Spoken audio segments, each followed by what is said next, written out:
Hello and welcome to my latest selection of the month. After all, I've been away for a while, but now I'm going to try to make it a habit of coming back and doing this on a monthly basis. I know it's almost halfway into January of 2011. However, I want to go ahead and present to you my pick of the month. My wife got this for me for Christmas, and I'll tell you what, I've come across quite a few biographies where you gotta wonder, how much embellishment is there to it. Well, after reading this book, you can't really make any of this stuff up. I mean, this book is really something else. It's like, as one of the contributors to the book itself had said, is that this is a powerful book in a separate video. But at any rate, without any further delay, let me go ahead and tell you what the book is. It's called Without a Word by Jill Kelly. Hopefully you can see it here. She's the wife of Buffalo Bills Hall of Fame quarterback Jim Kelly. And I gotta tell you, there's quite a bit of stuff in there where you just kind of drop your jaw as to all the stuff that the Kelly family went through. Not just Jill, but also Jim as well. And, there were also some contributions made by their two daughters as well. Now, obviously, I'm going to try to say this as best as I can, with all due respect to them.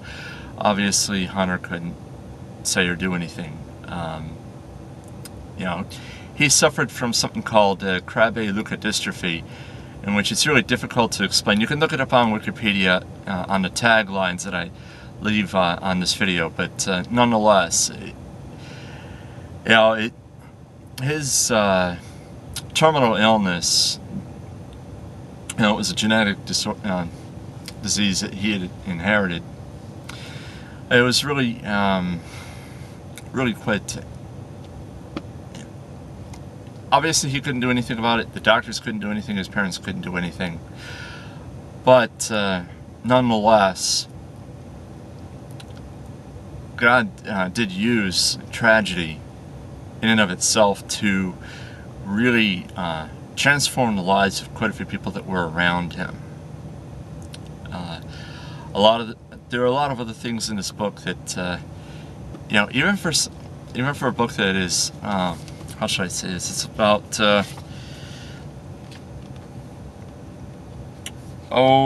254 pages long or somewhere around there. At any rate, even with everything that's in there, you get a mixed flurry of emotions. You've got Jill praising God in some days and just crying out to Him and others because of some of the things that go on. I mean, any child that lives through Krabbe-Leukodystrophy is not expected to make it to their second birthday. Hunter made it to 8.5. But nonetheless, you really feel for the author.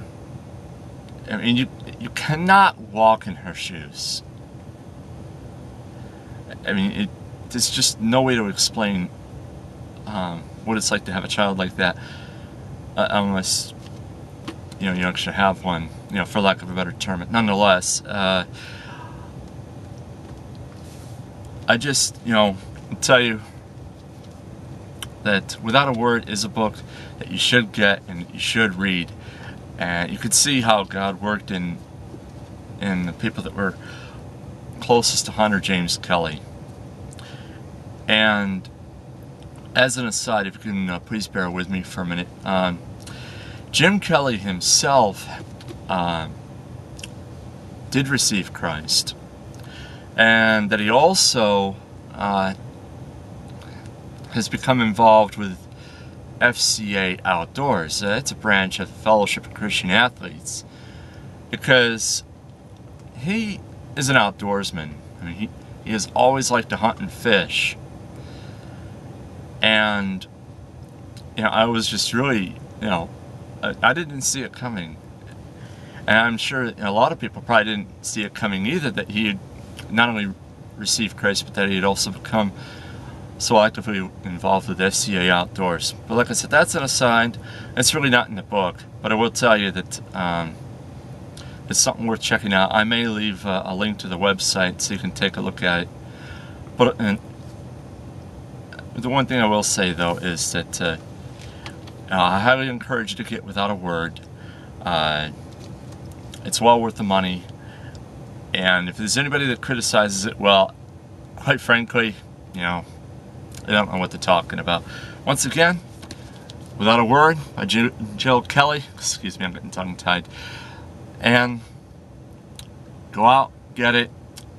And one other thing, 50% of proceeds go to support Hunter's Hope, you know, which is based towards finding a cure for Krabbe-Leukodystrophy. Thank you for watching. God bless.